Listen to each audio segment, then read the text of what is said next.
ini dalam rangka untuk mendengarkan inseminasi budaya positif dari CGB untuk Agustina. Tak lupa selawat kita curahkan kepada dunia kita Nabi Muhammad SAW. Semoga kita tunggu syafaatnya di hari yaumul akhir nanti. Untuk acara pada siang hari ini kita akan mendengarkan inseminasi budaya positif dari Bu Agustina selaku CGB angkatan 11 di SMA Negeri 1 Sragi. Semoga kita semua nantinya bisa mengambil banyak ilmu dari beliau, kita bisa menggali budaya positif serta bisa menerapkan dalam pembelajaran kita di kelas nanti. Sebelumnya, untuk yang pertama adalah sambutan dari Ibu Mardiati. Monggo, saya persilakan. Bismillahirrahmanirrahim. Assalamualaikum warahmatullahi wabarakatuh. Yang saya banggakan calon guru penggerak Ibu Agustina Maulidiyah Suti SPD dan juga ibu-ibu calon guru penggerak juga. Amin. Silakan. Pada siang hari ini alhamdulillah ibu-ibu semuanya kita bersyukur karena kita masih diberi kemampuan untuk bisa melakukan hal positif. Termasuk panjenengan berkumpul di ruangan ini adalah dalam rangka untuk bersama-sama menguri-uri budaya positif. Dan kehadiran panjenengan ini meskipun hanya sedikit, tetapi ini termasuk salah satu upaya kita menjadi duta untuk menggerakkan budaya positif di sekolah. Karena itu kepada Ibu Agustina saya ucapkan selamat Bu, sudah sampai pada titik ini di mana diseminasi budaya positif ini menjadi bagian yang harus dijalani atau ritual wajib seorang CGP di dalam menjalankan kegiatannya sebagai guru penggerak. Harapan besar saya setelah panjenengan melaksanakan kegiatan diseminasi ini dan ibu-ibu semuanya, kebetulan ibu-ibu ya karena harinya Jumat, yang menyimak dan mengikuti kegiatan ini, saya berharap besar panjenengan ikut menjadi bagian di dalam motor sekolah kita yang ingin menggerakkan budaya positif di sekolah. Karena yang namanya kegiatan program apapun itu bukan hanya tanggung jawab kepala sekolah atau wakasek kesiswaan atau yang lainnya, tetapi menjadi tanggung jawab bersama. Apalagi kita ini labelnya adalah guru, dan guru itu adalah diguru dan ditiru. Apapun yang kita lakukan, termasuk budaya-budaya kita, kedisiplinan kita dalam mengikuti kegiatan di sekolah, itu menjadi bagian dari yang selalu dicontoh oleh anak-anak. Maka Bapak Ibu semuanya, saya sangat berharap setelah kegiatan ini selesai, tujuannya adalah panjenengan makin makin paham terhadap apa sih budaya positif, kemudian juga makin mengerti bahwa budaya positif itu adalah tanggung jawab bersama seluruh elemen sekolah, dan hanya tanggung jawab dari guru penggerak, apalagi tanggung jawab dari kepala sekolah. Nanti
salam dan bahagia Bapak Ibu guru hebat ya, tadi salam sudah. Nah terus kemudian Bapak Ibu apakah hari ini bahagia? Bahagia ya, bahagia. Saya berharap semuanya dalam keadaan bahagia, senang begitu ya, meskipun tadi ada tragedi gelas pecah begitu ya, tetapi sudah terlupakan ya, begitu ya. Sudah bahagia ya Bu ya, karena saking bahagianya ya. Kegiatan ini insya Allah akan bermanfaat sekali untuk kita ke depannya dan untuk kemajuan sekolah kita tercinta gitu. Harapannya setelah kegiatan diseminasi ini kita bisa nantinya ke depannya bisa bisa menerapkan dalam kehidupan kita sehari-hari di sekolah. Semua itu demi kemajuan kita dan juga sekolah. Sebelum kita masuk ke budaya positif, ada beberapa pertanyaan pemantik nih Bapak Ibu. Penjenengan nanti bisa jawab setuju atau tidak gitu ya. Setuju atau tidak panjenengan dengan yang namanya hukuman itu dapat mendisiplinkan anak? Setuju atau tidak Bapak? Hukuman dapat mendisiplinkan anak, setuju atau tidak? Setuju, oke. Setuju. Ada yang tidak? Oke, ya, setuju. Terus yang tidak setuju, bisakah menjelaskan kenapa kok tidak setuju kok hukuman dapat mendisiplinkan anak? Ya, monggo Ibu. Hukuman dapat mendisiplinkan anak. Dengan setuju atau tidak? Oh, tidak setuju. Oke, alasannya kenapa? Alasannya karena kadang ada hukuman yang sifatnya fisik. Ini juga bisa membuat anak yang dihukum jadi malu, jadi sakit hati, jadi sakit mungkin karena disakiti itu pakai sakit itu ya, atau mungkin ini juga bisa membuat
adalah memberi penghargaan dapat meningkatkan motivasi belajar anak. Setuju tidak?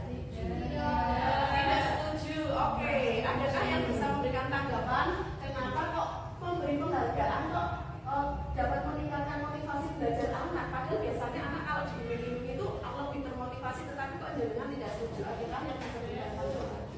Ya, monggo. Jadi kalau memberi penghargaan dapat meningkatkan motivasi belajar anak, memang secara jangka pendeknya memang iya. Jadi memang anak jadi termotivasi berlomba-lomba. Tapi itu bersama saja tidak cukup untuk anak, karena ketika kita mungkin ketika kita tidak buat sesuatu, anak bisa langsung kecewa dan tidak semangat dalam pembelajaran. Jadi kayak menyebabkan ketergantungan seperti itu. Jadi sebisa mungkin kita mengurangi penghargaan mungkin berupa barang atau apa pada anak, karena periode yang seperti itu malah menjadikan budaya tidak baik untuk anak-anak. Ya, setuju dengan apa yang disampaikan oleh Bu Sol ya, karena saya sendiri juga mengalami hal tersebut ya. Jadi ketergantungan dengan guru. Jadi sedikit cerita ibu-ibu. Jadi dulu waktu saya kelas 6 SD begitu ya, kelas 6 SD saya guru kelas saya bernama Pak Hartono. Setiap pulang sekolah beliau selalu memberikan pertanyaan gitu. Pertanyaan siapa yang bisa menjawab berarti boleh pulang terlebih dahulu begitu. Kemudian ditambah lagi apa? Ditambah dikasih reward. Apa itu? Uang 1.000. Zaman dulu 1.000 itu banyak sekali. Siapa yang nggak suka gitu kan ya? Nah, itu membuat saya terus termotivasi untuk selalu belajar setiap hari. Tetapi ya dampaknya setelah itu ketika saya lulus SD tidak lagi diajar oleh beliau, ya sudah tidak ada motivasi lagi untuk belajar karena apa? Tidak ada yang memberi hadiah. Nah itu jadi membuat saya ketergantungan. Itu selalu saya ingat, maka dari itu saya setuju jika memberi penghargaan dapat meningkatkan motivasi belajar. Karena itu tidak ya. Jadi karena apa? Karena bisa membuat ketergantungan.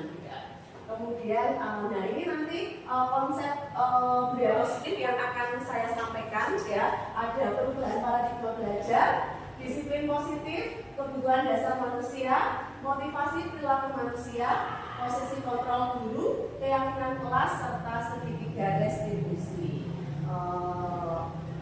Lalu, nah ada filosofi Ki-Hajar Dewantara. Jadi saya yakin panjenengan pasti sudah ini sudah tidak asing lagi untuk panjenengan ya. Jadi filosofi Ki-Hajar Dewantara yang pertama adalah anak bukan tabula rasa. Jadi anak itu bukan kertas kosong gitu ya. Jadi anak itu terlahir ya sudah ada apa ya? Sudah ada polanya.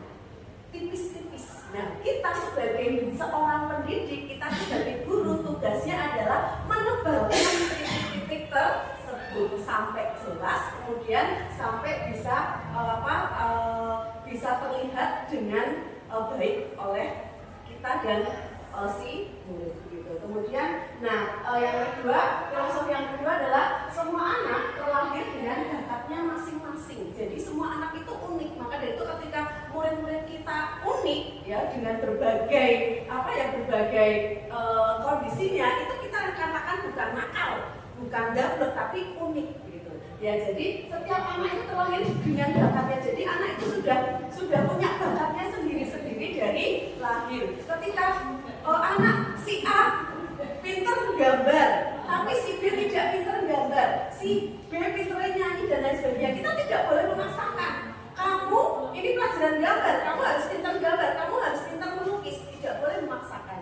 Nah, pelajaran nari, ya si A tidak bisa nari, si B pinter. Nah, kamu harusnya seperti B ini, kamu harus bisa nari dan lain sebagainya. Kita tidak bisa memaksakan seperti itu karena pada dasarnya anak itu terlahir sudah punya bakat masing-masing. Nah, di sini tugas kita sebagai guru apa itu? Menuntun bakat tersebut agar anak tumbuh dengan selamat dan bahagia. Kita tidak boleh memaksakan, gitu ya. Nah, tapi kita gali anak itu apa ini? Bakatnya apa? Nah, kita tuntun, gitu. Kemudian di sini kita juga diibaratkan Ya, filosofi Gajah Dewantara itu mengibaratkan guru itu adalah seorang petani.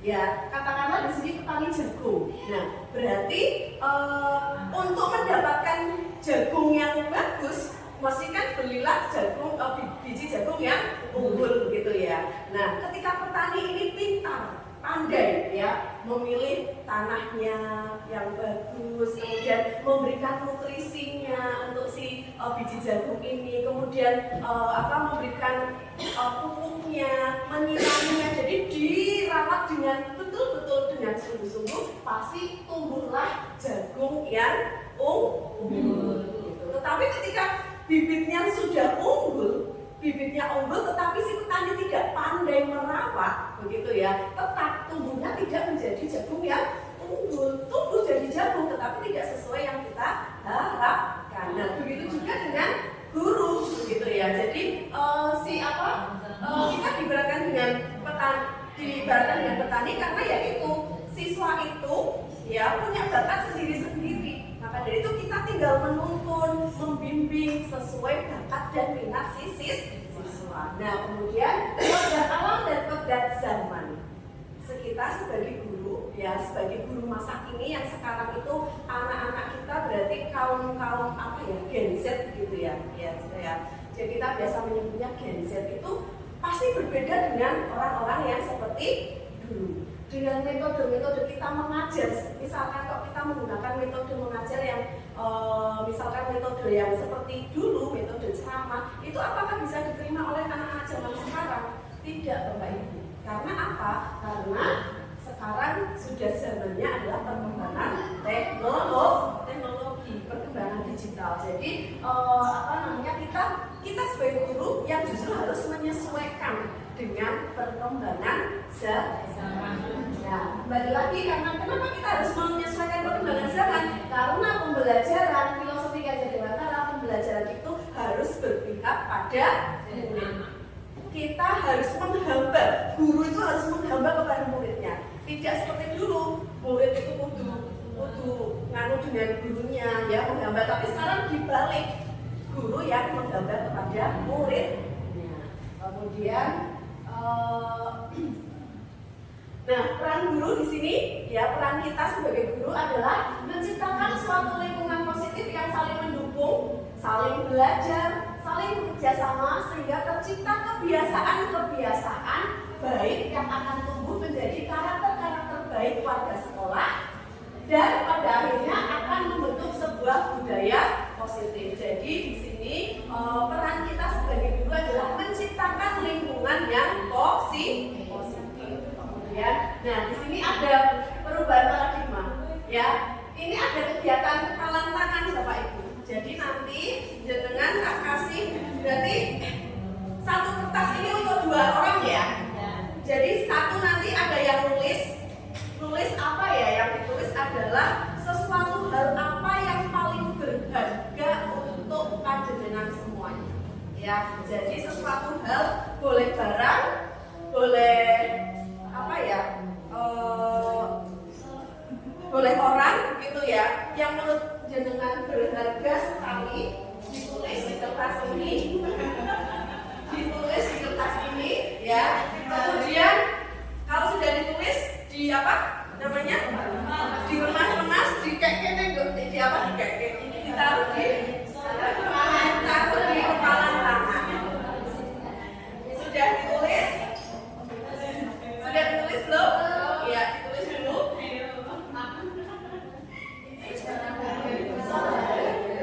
Boleh benda atau sesuatu, pokoknya sesuatu yang sangat berharga. Boleh benda, boleh keluarga gitu ya. Silakan kemudian dikepalkan di tangan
cerita HP. Wah,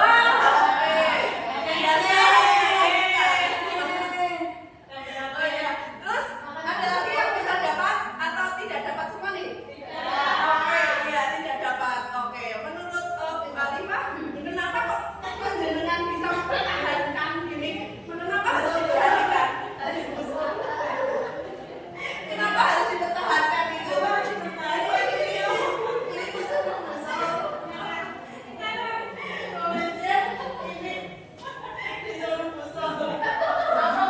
Suami ya, suaminya berharga, ya betul ya. Jangan pernah berikan suami Anda kepada orang lain, ya betul ya.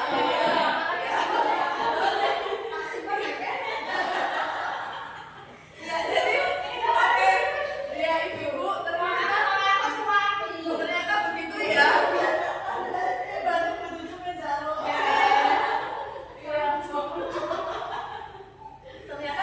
Jadi sesuatu hal yang menurut kita berharga itu tidak dan suami semua ya, betul ya. Jadi di sini para ibu itu tidak akan memberikan suaminya kepada siapapun begitu ya, tidak mau berbagi begitu ya pokoknya ya. Oke, jadi memang sesuatu hal yang sangat berharga untuk kita yang patut kita pertahankan apapun itu ya. Jadi ketika apa namanya mungkin tadi Bu Julita bisa terebut ya, mungkin karena apa namanya belum terkontrol akannya belum terkontrol ya, ya pasrah begitu saja. Mungkin juga Bu Win tahu kelemahannya Bu Julita, jadi bisa lalu ya. Jadi intinya di sini adalah segala sesuatu yang dilakukan oleh siswa kita begitu ya, itu yang bisa mengontrol adalah dirinya sendiri. Termasuk jenengan tadi, saya tidak bisa disebut ini berarti jenengan yang bisa mengontrol diri panjenengan semuanya, bukan orang lain ya gitu. Kemudian nah di sini ada ilusi kontrol Bapak Ibu ya. Jadi guru mengontrol murid. Selama ini kan kita murid bisa dikontrol sama guru. Ternyata itu tidak. Itu hanya ilusi saja. Kemudian ilusi juga bahwa kritik dan membuat orang merasa bersalah dapat menguatkan karakter. Ya, jadi membuat orang merasa bersalah itu menguatkan karakter itu hanya ilusi. Kemudian semua penguatan positif, efektif dan bermanfaat juga itu hanya ilusi. Kemudian orang dewasa memiliki hak untuk memaksa tidak ya. Jadi semua ini itu hanya ilusi belaka. Kemudian jadi untuk perubahan paradigma belajar ya, apakah itu perubahan paradigma belajar? Jadi paradigma belajar itu merupakan konsep yang mendasar dalam menciptakan budaya positif. Pendekatan ini menempatkan siswa sebagai subjek aktif dalam pembelajaran. Nah, paradigma ini menggeser yang dulunya itu adalah pembelajaran itu berpusat pada guru, tergeserlah sekarang bukan lagi pembelajaran teacher center, tetapi student center atau pembelajaran berpusat pada murid. Dan ini yang perlu kita garis bawahi. Kemudian dalam budaya positif, perubahan paradigma belajar menciptakan lingkungan di mana siswa merasa terlibat, didengar dan didorong untuk mengambil inisiatif dalam pembelajaran. Kenapa kok pembelajaran harus berpusat pada murid ini? Karena supaya siswa merasa dilibatkan, siswa merasa didengar dan didorong, gitu ya. Sehingga apa? Sehingga siswa dapat mengambil inisiatif dalam pembelajaran. Kemudian di sini ada perubahan paradigma stimulus respon dengan teori kontrol. Jadi stimulus respon itu kita mencoba mengubah orang agar berpandangan sama dengan kita. Tetapi teori kontrol mengatakan kita berusaha memahami pandangan orang lain tentang dunia. Kemudian stimulus respon, perilaku buruk dilihat sebagai suatu kesalahan. Teori kontrol mengatakan semua perilaku memiliki tujuan. Orang lain bisa mengontrol saya, itu stimulus respon. Tapi teori kontrol Kemudian saya bisa mengontrol orang lain, itu stimulus. Tapi teori kontrol mengatakan Anda tidak bisa mengontrol orang lain karena yang bisa mengontrol Anda adalah diri Anda sendiri. Kemudian selanjutnya disiplin positif dan nilai-nilai kebajikan universal. Disiplin positif adalah pembiasaan-pembiasaan hal yang baik mencakup sikap atau perilaku maupun tutur kata oleh seluruh warga di sekolah, terutama bagi murid agar dapat berkembang menjadi pribadi yang kritis, mandiri, dan bertanggung jawab. Nah, sebagai pendidik, tujuan kita adalah menciptakan peserta didik yang memiliki disiplin diri, sehingga mereka berperilaku mengacu kepada nilai-nilai kebajikan universal dan memiliki motivasi dalam diri menuju perubahan perilaku ke arah yang lebih baik. Nah, nilai-nilai kebajikan universal itu adalah sifat-sifat positif manusia merupakan tujuan mulia yang ingin dicapai setiap individu. Nilai-nilai tersebut bersifat universal, ya, dan lintas bahasa, suku bangsa, agama maupun latar belakang. Kemudian setiap perilaku atau perbuatan memiliki satu tujuan. Itu teori kontrol menurut Dr. William Glasser. Kemudian dengan mengaitkan nilai-nilai kebajikan yang diyakini seseorang, maka motivasi intrinsiknya akan terbangun sehingga menggerakkan motivasi dari dalam untuk mencapai tujuan mulia yang diinginkan. Nah, ini nilai-nilai kebajikan atau yang ingin dicapai oleh setiap anak Indonesia, atau lebih kita kenal dengan profil pelajar Pancasila. Ada berapa tema? Ada berapa dimensi? Ada 6 ya. Yang pertama adalah beriman, bertakwa pada Tuhan Yang Maha Esa dan berakhlak mulia. Ini sudah hafal sekali panjenengan semua ya. Kemudian ada berkebinekaan global, bergotong royong, kreatif, bernalar kritis, dan mandiri. Kemudian teori motivasi perilaku manusia. Coba sekarang sedikit kita merenung, ya, kita merenung. Kita bertanya pada diri kita sendiri, ya, mengapa kita melakukan sesuatu? Kenapa sih panjenengan melakukan sesuatu? Kenapa sih panjenengan bisa mau datang ke sini di acara, di kegiatan diseminasi ini, gitu ya? Kemudian, apakah kita melakukan sesuatu karena adanya dorongan dari lingkungan atau ada dorongan dari yang lain, misalnya untuk menghindari hukuman atau ketidaknyamanan, untuk mendapatkan hadiah atau mendapat uang, atau karena menghargai diri sendiri? Kenapa jenengan kok mau datang ke sini padahal yang seharusnya jenengan sudah pulang begitu ya? Kok mau nih karena dapat snack kata ya. Kita kan dapat snack berarti tak sombong ya. Karena kasihan, solidaritas tanpa batas gitu ya. Ingin tahu, baik. Terus ada juga yang mungkin gak enak sama Bu Agustin, siapa ya? Atau mungkin disogok, lah itu sogokannya itu tadi ya. Sogokannya dengan snack begitu, oke ya. Ya, di sini ada teori motivasi ya. Tadi dengan kan ada yang karena saya ingin tahu, begitu ya. Kemudian karena saya ini biar dapat snack gitu ya. Karena saya nggak enak sama Bu Agustin. Nah ini, jadi untuk menghindari ketidaknyamanan tadi, berarti kalau tidak enak dengan saya, berarti tujuan dengan kesini kok tidak enak dengan saya, itu berarti untuk menghindari ketidaknyamanan, itu berarti motivasi dari eksternal, dari luar, bukan dari dalam. Kemudian kalau tujuan jenengan datang ke sini itu untuk mendapatkan imbalan, nah tadi itu biar dapat snack, itu juga motivasinya juga eksternal. Tapi jika jenengan datang ke sini karena ingin tahu, saya ingin tahu, ingin menghargai diri sendiri begitu ya, itu berarti motivasinya adalah internal atau dari dalam diri. Nah ini menjadi tujuan disiplin positif gitu. Kemudian nah ini dihukum karena penghargaan ini. Apa maksudnya ini ya? Dihukum karena penghargaan. Oke ya, jadi penghargaan berlaku sama dengan hukuman. Dalam arti meminta atau membujuk seseorang melakukan sesuatu untuk memenuhi suatu tujuan tertentu dari orang yang meminta atau membujuk. Dorongannya eksternal dan akan ada ada dampak dari pemberian penghargaan tersebut. Dampaknya diantaranya adalah dampaknya pengaruhnya jangka pendek, bisa juga jangka panjang. Jangka pendek seperti saya tadi ya, ketika sudah lulus SD ya sudah tidak ada motivasi lagi untuk belajar. Kenapa? Tidak ada lagi yang memberi hadiah. Kemudian penghargaan adalah menghukum. Ya, penghargaan itu menghukum. Ya, menghukum kenapa? Karena biasanya itu yang mendapatkan penghargaan itu biasanya itu ya ada anak-anak itu saja, gitu ya. Ya, sehingga seperti apa ya? Terus disengiti gitu loh sama teman-temannya. Iya.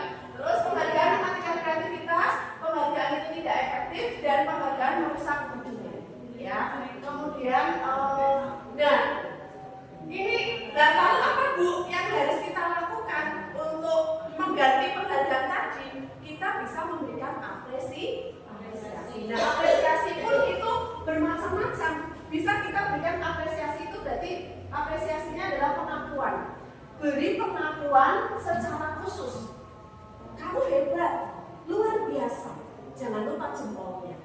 Ya. Kemudian bisa juga memberi pengakuan secara pribadi, kemudian beri pengakuan kepada semua murid secara bergantian. Misalkan kok anak menjawab tidak tepat, ya tetap luar biasa, tapi jawabannya masih kurang tepat.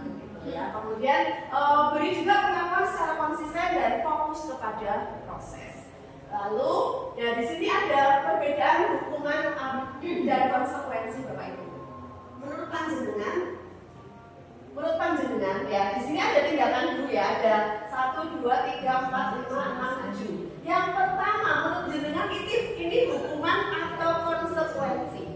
Yang pertama mencatat 100 kali di dalam buku yaitu kalimat apakah saya tidak akan terlambat lagi karena terlambat sekolah. Jadi disuruh menulis saya tidak akan terlambat lagi sebanyak 100 kali. Apakah ini hukuman atau konsekuensi? Itu hukuman. Oke, ini hukuman. Ya, coba nanti kita lihat ya. Kemudian yang kedua, lari mengelilingi lapangan basket 2 kali karena terlambat hadir di sekolah. Hukuman atau konsekuensi? Hukuman. Ketiga, murid diminta untuk push up 15 kali karena tidak menggunakan masker ke sekolah. Hukuman. Menggantikan kertas tugas teman yang telah dicoret-coret. Hukuman atau konsekuensi? Membersihkan tumpahan air di meja tulis karena tersenggol pada saat belajar apa? Konsekuensi termasuk memecahkan gelas. Sudah bersih. Meminta murid tidak mengenakan sepatu seharian di sekolah karena tidak mengenakan sepatu hitam. Hukuman atau konsekuensi? Hukuman. Yang terakhir, lari mengelilingi lapangan basket 2 kali karena terlambat 10 menit untuk pelajaran PJOK. Hukuman atau konsekuensi? Apa itu? Pada saat pelajaran PJOK merupakan hukuman atau konsekuensi? Apa? Konsekuensi. Coba kita lihat jawabannya. Iya. Jadi tadi hukuman ya pertama ya. Saya tidak akan terlambat lagi 100. Ya 100 kali itu apa namanya? Terus lari mengelilingi lapangan. Lapangan basket 2 kali. Itu berarti hukuman. Lalu meminta murid push up 15 kali karena tidak menggunakan masker. Hukuman. Dan konsekuensinya adalah mengganti kertas tugas teman yang telah dicoret-coret. Kemudian juga membersihkan tumpahan air di meja tulis karena tersenggol pada saat belajar. Dan konsekuensi yang terakhir adalah lari mengelilingi lapangan basket 2 kali karena terlambat 10 menit untuk pelajaran PJOK. Kenapa itu konsekuensi?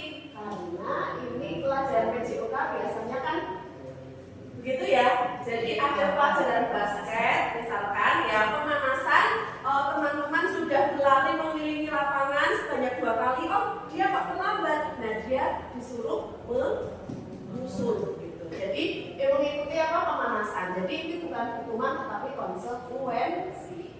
Kemudian ini Perbedaan hukuman dengan konsekuensi. Kalau hukuman itu adalah sesuatu yang menyakitkan dan harus terjadi. Tadi misalnya fisik, ya sakit hati, sakit fisiknya sudah sakit, badannya sakit hatinya, ditambah musik ada dendam. Tetapi kalau konsekuensi adalah sesuatu yang harus terjadi.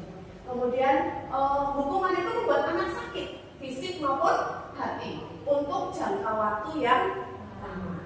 Tetapi jika konsekuensi itu berarti membuat anak merasa tidak nyaman dalam jangka waktu pendek. Kemudian anak membenci kedisiplinan.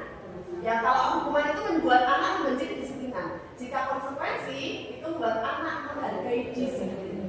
Kemudian hukuman itu bersifat paksaan. Memaksanya tidak sih? Iya, memaksa. Kemudian kalau konsekuensi itu sifatnya stimulus tambahan. Kemudian hukuman mendorong anak menyakiti diri sendiri. Konsekuensi mendorong anak agar mudah menyesuaikan diri. Hukuman konsep diri yang buruk, konsekuensi konsep diri yang baik. Hukuman anak belajar untuk menyembunyikan kesalahan, konsekuensi anak belajar untuk mematuhi peraturan. Kemudian hukuman bisa membuat anak marah, merasa bersalah, dipermalukan, merasa tidak dihargai. Tetapi konsekuensi membuat anak kehilangan hak, dibuat tidak nyaman, diasingkan. Ya, itu. Kemudian kebutuhan dasar manusia. Jadi kebutuhan dasar manusia itu ada 5. Yang pertama adalah kebutuhan bertahan hidup atau survival. Kemudian contohnya apa saja bertahan hidup? Ya makan, kemudian pakaian, tempat tinggal, keamanan dan kesehatan. Kemudian untuk kebutuhan yang selanjutnya adalah kasih sayang dan rasa diterima. Bahasa Inggrisnya apa ya? Beloved. Betul. Beloved. Ya. Kasih sayang dan rasa diterima ya. Beloved. Itu adalah rasa diterima, dipedulikan, berbagi, kerjasama dan menjadi bagian dalam kelompok. Kemudian kebutuhan dasar yang kedua adalah kekuasaan atau power, gitu ya. Ini adalah berupa harga diri, keinginan untuk dianggap, memimpin, berprestasi, diakui dan didengar. Kemudian kebutuhan dasar yang keempat adalah kebebasan atau freedom. Ya, mandiri, memiliki pilihan, mencoba hal baru dan mampu mengendalikan arah dirinya. Yang terakhir adalah kesenangan atau fun. Bermain, humor, antusias dan terprovokasi. Kemudian, coba kita diskusi. Ada sebuah kasus Bapak Ibu. Kasusnya adalah Ibu Risa. Ya, itu guru kelas 6 di SD Pesona. Sedang bingung menghadapi ulas salah satu murid di kelas bernama Dodi. Ya, beberapa anak telah datang dan mengeluhkan Dodi yang sering kali meminta bekal makan siang mereka dengan paksa. Jika Anda menghadapi situasi seperti Bu Risa, apa yang akan Anda lakukan? Menurut Anda, apa alasan Dodi melakukan hal tersebut? Kira-kira kalau ada yang menjadi Bu Risa, apa yang akan dilakukan? Ada yang bisa menjelaskan? Bu Saul, monggo. Yang harus dilakukan oleh Ibu Risa, mungkin Ibu Risa mencari tahu dulu kenapa Dodi itu melakukan perilaku seperti itu. Barangkali Dodi seperti yang dijelaskan oleh Ibu Agustin tadi kurang terpenuhinya kebutuhan hidup. Mungkin itu ya Bu ya. Jadi dicari tahu dulu alasannya kenapa kita dikasih apa yang telah dilakukan oleh Ibu Risa. Oke, ya baik, terima kasih ya Bu Dwi. Ya. Jadi menurut Bu Dwi itu Bu Risa harus mencari tahu ya permasalahannya apa, kok Dodi sampai seperti itu. Barangkali bisa jadi mungkin Dodi melakukan hal tersebut karena belum terpenuhinya kebutuhan dasar manusia yang 5 tadi. Ya. Baik, kita dari ya, dalam konteks penerapan disiplin positif, Ibu Risa sebaiknya mencari tahu alasan Dodi melakukan tindakan tersebut agar mengerti kebutuhan mana yang berusaha dipenuhi oleh Dodi. Ya, di sini ada beberapa ada alasan ya. Mungkin yang pertama Dodi tidak dibawakan bekal oleh orang tuanya. Jadi mintalah bekal teman-temannya. Nah, kebutuhan apa yang diperlukan oleh Dodi yaitu kebutuhan untuk bertahan hidup. Kemudian atau mungkin Dodi hanya iseng saja, isengin teman-temannya. Biasanya kan seperti itu ya, iseng jahil gitu ya. Nah, berarti jika itu tujuan Dodi, berarti dia memenuhi kebutuhan apa itu? Fun atau kesenangan. Kemudian jika mungkin Dodi ingin juga diperhatikan oleh teman-temannya, caper gitu ya, cari perhatian karena ingin diperhatikan, kurang perhatian, maka di sini kebutuhan yang perlu dipenuhi Dodi adalah kasih sayang dan diperhatikan. Kemudian mungkin Dodi juga merasa bosan dengan bekal yang dibawakan oleh orang tuanya itu saja, jadi ingin merasakan bekal dari temannya, gitu ya. Berarti di sini Dodi memenuhi kebutuhan dasar yang dipenuhi Dodi adalah kebebasan. Dan yang terakhir mungkin Dodi ingin dicap hebat oleh teman-temannya, gitu ya. Jadi pengen wah jagoan begitu ya. Jadi pengen dicap jagoan oleh teman-temannya dan supaya teman-temannya pada takut. Dan di sini kebutuhan yang yang dibutuhkan oleh Dodi adalah power atau kekuasaan. Kemudian 5 posisi kontrol guru. Ya, jadi kita sebagai guru ya biasanya kita berada di mana nih, di posisi yang mana ini? Yang pertama ada posisi penghukum. Pernah kan Bapak Ibu? Pernah. Kemudian membuat merasa bersalah. Sering pernah. Kemudian teman. Iya, teman dengan mulutnya gitu ya. Kemudian pemantau, selalu ya. Dan yang terakhir adalah manajer. Nah, di sini 5 posisi kontrol tersebut ya, penghukum. Penghukum itu berarti biasanya kalau anak tidak sesuai dengan yang kita inginkan, orang tidak mengerjakan tugas, wah wis nuding, sambil nuding, matanya melotot, menghardik gitu ya. Awas ya kamu ya, kalau besok tidak mengerjakan kami. Nah seperti ini berarti posisinya si guru sebagai apa? Sebagai penghukum. Nah di sini ya, ketika kita berada di posisi ini, itu hasilnya apa Bapak Ibu?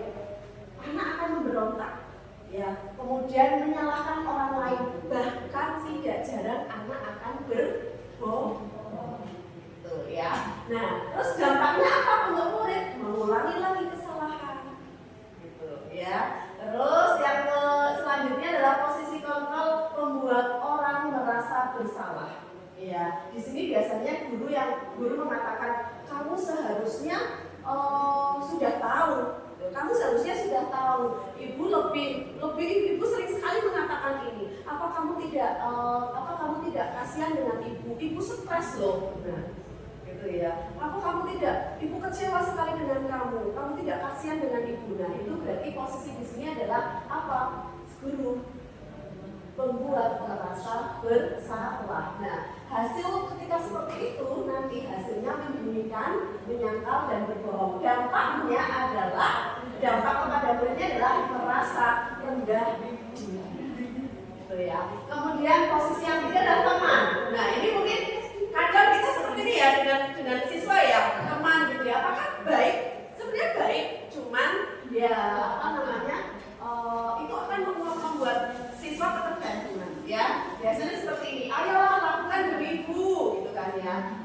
Masa kamu tidak mau? Ingat loh, ibu tidak pernah ingat loh, ibu pernah bantu kamu gitu kan ya. Kemudian ingat tidak ibu pernah bantu kamu gitu ya. Kemudian di sini nanti siswa murid akan merasa ketergantungan jika seperti begitu terus gitu ya. Nah, terus di sini nanti juga dampaknya murid akan lemah, tidak mandiri dan tergantung atau bergantung kepada guru ya. Kemudian posisi kontrol yang keempat adalah pemantau. Di sini guru berbuat adalah menghitung dan mengukur. Nah, apakah yang dikatakan biasanya? Apa peraturannya? Keyakinan kelas apa? Gitu kan ya. Kemudian di sini hasilnya adalah menyesuaikan diri, bisa diawasi. Nah, dampaknya adalah menitik beratkan sanksi atau hadiah untuk dirinya. Kemudian yang terakhir adalah posisi manajer ya,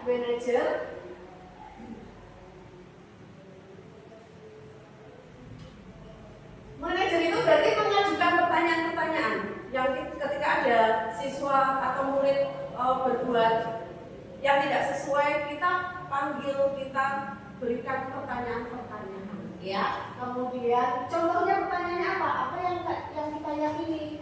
Apa yang bisa kamu kerjakan untuk memperbaiki masalah ini? Apa solusinya? Gitu ya. Kemudian dari sini hasilnya nanti akan menguatkan pribadi si murid. Dampaknya adalah mengevaluasi diri, bagaimana cara memperbaiki diri. Lalu, nah di sini ada, coba kita tebak Bapak Ibu, posisi kontrol apakah aku? Saya kecewa sekali dengan kamu. Apa nih? Pembuat rasa bersalah. Coba apakah itu? Dia pembuat merasa bersalah. Kemudian posisi kontrol apakah aku? Ya sudah, tidak apa-apa, sini bantu. Posisi apa tadi? Iya, betul. Lalu posisi kontrol apakah aku? Kamu tidak pernah benar melakukannya. Sekarang keliling lapangan 3 kali. Nah, iya. Lalu posisi apakah ini? Kira-kira bagaimana kamu akan memperbaiki masalah ini? Apa? Manajer. Yang terakhir, kamu terlambat 15 menit. Apakah kamu sudah mengerti konsekuensi yang dilakukan bila terlambat? Iya, ya sudah pintar-pintar pokoknya ya. Nah di sini selanjutnya adalah keyakinan kelas. Ini keyakinan kelas yang sudah saya implementasikan di kelas yang saya anu ya. Nah, mengapa toh kita kok harus ada keyakinan kelas ya? Pentingnya apa? Ya. Kemudian apa sih keyakinan kelas itu? Ya, keyakinan kelas itu adalah nilai-nilai kebajikan atau prinsip-prinsip universal yang disepakati secara tersirat dan tersurat, lepas dari latar belakang suku, negara, bahasa maupun agama. Lanjut saja. Nah ini, kira-kira selalu kembalikan buku ke tempatnya, itu berarti keyakinan kelasnya apa nih? Ada tanggung jawab. Terus dilarang mengganggu orang lain, menghormati orang lain. Hadir di sekolah 15 menit sebelum pelajaran dimulai, menghormati orang lain atau berkomitmen. Ya. Kemudian di sini saya telah membuat aksi nyata ya Bapak Ibu, membuat aksi nyata pembuatan keyakinan kelas ya. Saya nanti ingin mendengarkan tanggapan panjenengan semua tentang aksi nyata yang sudah saya buat ya. Jadi prosesnya adalah pertama memberikan pemahaman ya, pengetahuan dan pemahaman tentang keyakinan kelas. Kemudian yang selanjutnya adalah mempersilahkan murid di kelas untuk bercurah pendapat tentang peraturan yang telah disepakati. Kemudian tahap yang selanjutnya adalah murid menulis peraturan kelas yang diharapkan. Dia mengharapkan peraturan kelasnya apa saja dituliskan dalam kertas sticky note. Kemudian di sini kertas tersebut ditempel di papan tulis. Jadi murid mengumpulkan peraturan kelas yang sudah ditulis. Kemudian, nah ini tahap keempat tidak ada fotonya karena memang saya lupa ya, tidak terfoto. Jadi tahapan yang selanjutnya adalah mencatat semua masukan-masukan dari murid di papan tulis. Dicatat semuanya, kemudian kita tinjau kembali. Ya, kita tinjau kembali daftar curah pendapat yang sudah dicatat. Jadi disamakan. Ya, mana yang termasuk disiplin, mana yang termasuk tanggung jawab, mana yang termasuk komitmen gitu ya, mana yang termasuk menghormati gitu. Dijadikan satu. Kemudian merubah peraturan kelas menjadi kalimat positif. Contohnya misalkan dilarang terlambat masuk ke kelas misalkan seperti itu. Nah, itu kan masih kalimatnya kalimat pasif gitu ya. Nah, dijadikan menjadi kalimat positif berarti apa? Datang tepat waktu gitu ya. Masuk kelas tepat waktu. Contohnya seperti itu. Nah, ini kemudian, ini hasil kesepakatan kelas dari kelas 86 tidak terlihat ya Bapak Ibu ya. Ya, ada keyakinan kelas juga, kesepakatan kelas juga. Kesepakatan kelasnya adalah menghormati, kemudian piket, ya melaksanakan piket, kemudian tertib termasuk dalam tertib mengumpulkan tugas, kemudian tertib membayar uang kas gitu, kemudian disiplin, saling menghargai, dan sopan. Sedangkan keyakinan kelasnya adalah menjaga kebersihan dan kenyamanan kelas, saling menghormati dan bekerja sama, disiplin dalam tugas, masuk kelas dan bertanggung jawab, taat membayar iuran kas, dan saling menghargai juga sopan santun. Nah, mungkin ada tanggapan dari aksi nyata yang sudah saya lakukan. Ada yang memberikan tanggapan? Ayo, ganti apa? Tanggapan tentang aksi nyata. Ada yang menanggapi? Ya, Bu Wiwi. Ayo, Sol. Tanggapannya? Tanggapannya untuk keyakinan kelas dan kesepakatan kelas yang dibuat briefing dengan anak kelas 86, saya lihat tadi murid antusias dalam mengikuti tahap-tahapannya.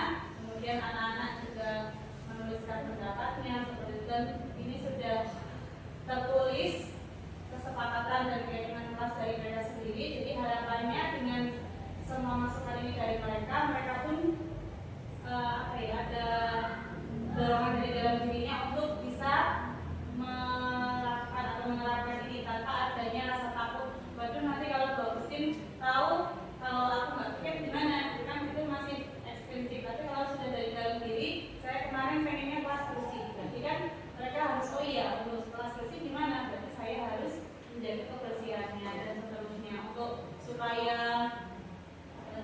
tugas disiplin tugas juga, berarti kan itu juga untuk mereka sendiri. Jadi dengan kalau ini sudah diterapkan di kelas, pasti akan tercipta lingkungan kelas yang nyaman, yang membuat anak juga bahagia di kelas.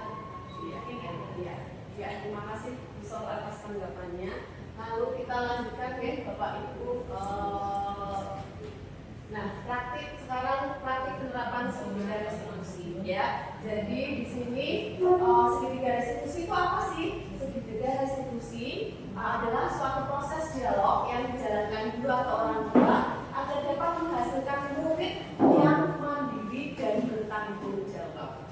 Nah, segitiga restitusi membantu murid memiliki tujuan disiplin positif dan memperbaiki dirinya setelah berbuat salah.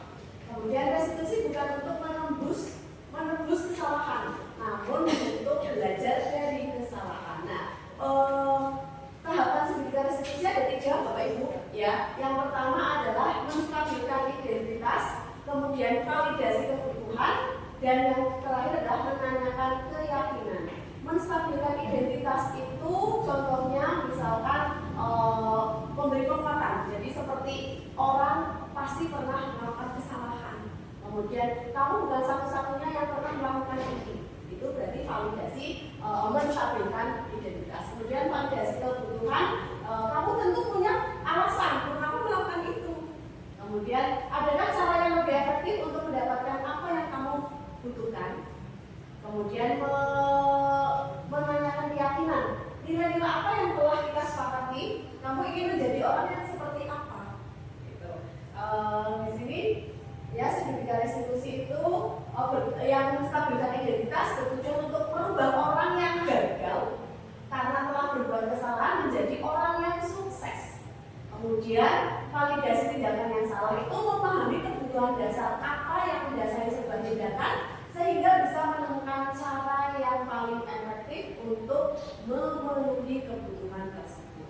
Kemudian yang terakhir, menanyakan keyakinan, menghubungkan tindakan dengan keyakinan yang dipercaya berpindah menjadi orang yang dia inginkan. Dan di sini contoh kalimatnya ini masih banyak, sebenarnya masih banyak sekali contoh-contoh kalimat, tetapi ini hanya sebagian kecil saja. Contoh kalimat menstabilkan identitas, contohnya adalah berbuat salah itu tidak apa-apa kok, gitu ya. Kemudian tidak ada manusia yang sempurna. Saya juga pernah melakukan hal yang sama seperti kamu. Gitu. Kemudian untuk validasi tindakan, kamu patut bangga pada dirimu sendiri karena kamu telah melindungi sesuatu yang dibuatmu. Kamu boleh mempertahankan sikap itu, tapi kamu harus menambahkan sikap yang baru. Kemudian yang terakhir menanyakan keyakinan. contoh kalimatnya adalah apa yang kita percaya sebagai kelas atau keluarga, apa nilai-nilai umum yang telah kita sepakati dan lain sebagainya. Ini langsung saja ke contoh kasus Bapak Ibu. Kemarin ada kasus ya, saya menangani kasus tersebut. Kasusnya adalah pada saat Senin pagi ketika saya sedang mengoreksi tugas, itu ada anak yang lapor kepada saya bahwa ada salah satu anak putri itu marah-marah pada temannya. Ya, kemudian karena saking marahnya, ya dia marah dengan temannya karena saking emosinya dan sangat emosi, dia bentak-bentak dengan nada yang tinggi. Lalu pada saat sidang kedua, saya mencoba untuk melakukan sedikit restitusi. Ya, dan skenario-nya ya. Jadi di sini Jenari ya, murid yang tadi marah-marah dengan temannya adalah bernama Jenari. Ya, dia marah-marah pagi-pagi, emosi sekali. Dia marah dengan nada tinggi. Ternyata setelah saya selesaikan dengan segitiga restitusi, ya, di situ Jenari menyatakan bahwa dia sangat capek dengan temannya. Kenapa capek? Karena dia sudah capek-capek mengerjakan tugas sampai jam 12 malam. Sampai sekolah dengan enaknya si temannya yang bernama Arif itu tinggal nyontoh saja. Maka dari itu si Jenari sangat marah. Karena apa? Kerja kerasnya tidak dihargai. Nah, seperti ini saya kuatkan. Oke, baik. Kalau seperti itu berarti memang wajar dong. Ya, wajar ketika dia sudah bekerja keras mengerjakan tugas sampai jam 12, kok tiba-tiba dicontoh oleh temannya gitu ya, dia marah, wajar. Makanya saya bilang, kamu wajar sekali marah gitu ya. Ketika dua muslim menjadi kamu, dua muslim pun akan melakukan hal yang sama gitu ya. Jadi ini kemudian di satu-satu di sini saya menanyakan keyakinan kelasnya. Jadi Jenari paham bahwasanya itu yang sudah dia lakukan tidak sesuai dengan keyakinan kelas yang sudah kita sepakati. Apakah itu? Yaitu saling menghormati gitu. Jadi kemudian dia pun sadar ketika nanti hal itu terulang lagi, apakah kamu akan emosi lagi? Tidak, saya akan lebih bersabar untuk menghadapi teman tersebut gitulah. Kemudian saya tanya, apa yang kamu lakukan untuk memperbaiki masalah ini? Kemudian Jenari dengan sadarnya dia akan meminta maaf karena sudah marah-marah. Kemudian yang selanjutnya adalah dia punya solusi sendiri. Apa itu? Dia akan melaporkan kepada guru mata pelajaran atau wali kelasnya ketika ada teman yang mencontoh tugasnya kembali. Nah, itu segitiga restitusi yang telah saya lakukan kemarin. Nah, mungkin ada yang mau menanggapi dari aksi nyata yang sudah saya lakukan. Monggo, saya berikan kesempatan satu tanggapan saja. Baik, Bu Agustin. Sedikit saya ingin menyampaikan tanggapan dari saya terkait skenario penyelesaian menggunakan segitiga restitusi terhadap kasus yang terjadi pada anak.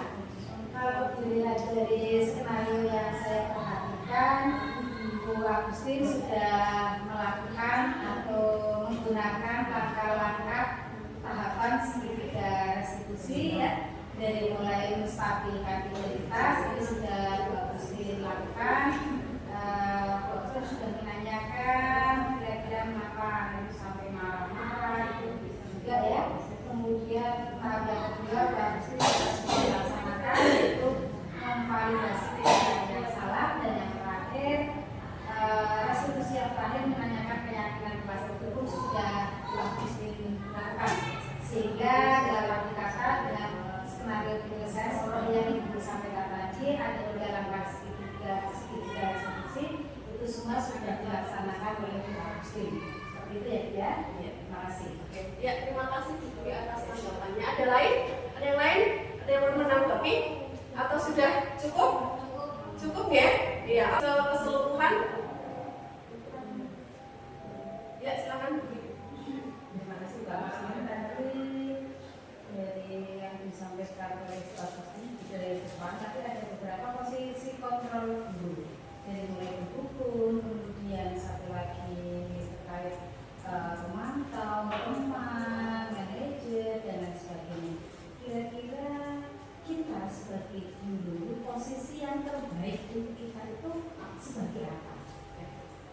Posisi yang terbaik begitu ini ya Bu ya. Iya. Jadi posisi yang terbaik ya, yang terbaik dari yang terbaik adalah sebetulnya yang paling baik adalah posisi manajer. Kenapa manajer? Karena di sini posisi manajer itu dalam menyelesaikan permasalahan itu betul-betul memulai dengan dicari tahu dulu kenapa dia seperti ini. Kemudian di situ juga dalam menyelesaikan permasalahan ditanya-tanya, gitu ya. Jadi seperti apa ya? Seperti memanajer sesuatu, tapi bukan terus tidak selamanya manajer juga baik. Misalkan kita juga harus dekat dengan siswa, nih. Kadang kita juga harus dekat dengan siswa, tetapi juga dekatnya jangan yang kebablasan. Ya, kita perlu dekat dengan siswa untuk menggali, gitu ya. Kadang kan siswa itu butuh didengarkan, siswa itu butuh teman curhat. Nah, kita bisa masuk ke dalam situ. Jadi dekat boleh, tetapi tidak yang kebablasan. Gitu. Dan juga posisi pemantau juga bagus, Bu. Jadi pemantau di sini kita bisa memantau siswa, ya. Jadi mungkin kita juga sudah melakukan itu ya. Jadi memantau siswa ini seperti apa, itu bagaimana ketika ada masalah siswa ini tuh caranya menyelesaikannya seperti apa. Saya ingin satu orang refleksi kegiatan pada siang hari ini. Monggo, siapa bisa refleksi kegiatan pada siang hari ini. Terima kasih Mbak Gustin. Refleksi saya pada siang hari ini, saya mengikuti diseminasi budaya positif dari Mbak Gustin dengan bahagia. Kemudian saya juga antusias karena dengan saya mengambil ilmu-ilmu yang sudah disampaikan oleh Mbak Gustin, saya berharap nanti kedepannya bisa menerapkan juga di kelas saya, sehingga benar-benar tercipta pembelajaran yang berpusat pada murid, kemudian murid juga menjadi pembelajar yang bahagia, jadi tidak ada terus juga ketika ada permasalahan murid pun kita juga bisa membantunya, tapi juga dengan segitiga restitusi menerapkannya seperti itu. Jadi mudah-mudahan kita semua sebagai peserta bisa menerapkannya di kelas kami masing-masing dan bisa berdampak kepada murid bisa berdampak yang baik ya untuk murid kita, dan yang jelas bisa membuat murid kita lebih berkarakter gitu ya, dan untuk kemajuan sekolah kita tercintai ya. Sudah cukup ya ibu-ibu ya? Iya, karena sudah siang ya. Saya secara pribadi mengucapkan banyak terima kasih karena panjenengan semua sudah merelakan waktu istirahat panjenengan untuk mengikuti kegiatan ini. Semoga kegiatan diseminasi ini bermanfaat untuk kita semuanya. Ya, saya akhiri. Sekian, wassalamualaikum warahmatullahi wabarakatuh.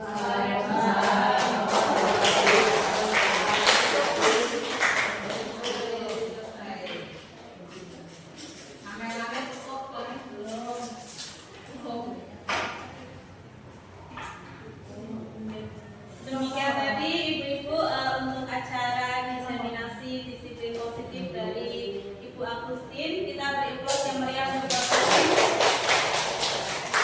Semoga kita sebagai peserta dapat mengambil banyak ilmu tadi dari Ibu Agustin, dan pastinya kita harus bisa menerapkannya. Jadi tidak hanya sekedar tahu, tapi kita menerapkan di kelas kita masing-masing, sehingga kita bisa menciptakan pembelajaran yang bermakna bagi murid, kemudian menciptakan ekosistem yang bagus untuk sekolah kita dan untuk kemajuan sekolah kita. Untuk yang terakhir, penutupan, marilah kita berdoa.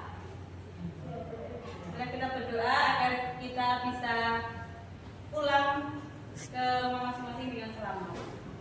Berdoa, dipersilakan. Doa selesai. Untuk yang terakhir kalinya, tidak ada tutup bersama. Tidak. Ya, sudah kan? Oke. Karena sudah acaranya sudah berjalan semuanya, kehadirannya hari ini. Sekian, wassalamualaikum warahmatullahi wabarakatuh. Waalaikumsalam.